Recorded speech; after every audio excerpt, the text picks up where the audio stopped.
ગાંધીનગર ખાતે રાવળદેવ સમાજનો પ્રથમ સ્નેહમિલન અને શિવ મહોત્સવ કાર્યક્રમ યોજાયો। આજે મહાશિવરાત્રિના પવિત્ર પાવન દિવસે રામકથા મેદાન સેક્ટર 11 ગાંધીનગર ખાતે રાવળદેવ સમાજનો પ્રથમ સ્નેહમિલન અને શિવ મહોત્સવ કાર્યક્રમ યોજાયો હતો। સમગ્ર રાવળ યોગી સમાજ ટ્રસ્ટ ગુજરાત દ્વારા આયોજિત આ પાવન અવસરે ગુજરાતના ખૂણે ખૂણેથી રાવળ યોગી સમાજ ગાંધીનગર ખાતે ઉમટી પડ્યો હતો।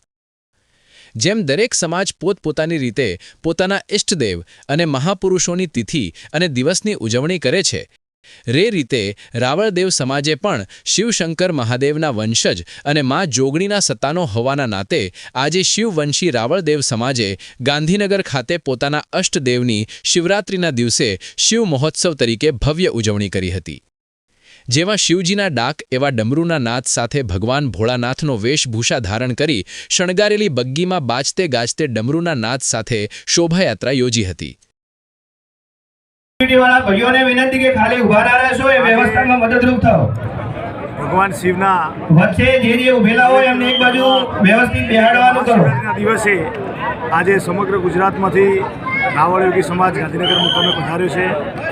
હું સમગ્ર રાવળ યોગી સમાજને આ મહાશિવરાત્રિની શુભકામના પાઠવું છું અને સમાજનો ઉત્તરોત્તર વિકાસ થાય એવી આશા રાખું છું। ભગવાન શિવની સદાય આ સમાજ ઉપર કૃપા દ્રષ્ટિ રહે એવી ભગવાનને પ્રાર્થના કરું છું। આ પ્રસંગે હજારોની સંખ્યામાં રાવળદેવ સમાજ ઉમટી પડ્યો હતો અને આ અનેરા અવસરનો સાક્ષી બન્યો હતો। રિપોર્ટ નિખિલ કે વસૈયા, સન્માન મીડિયા।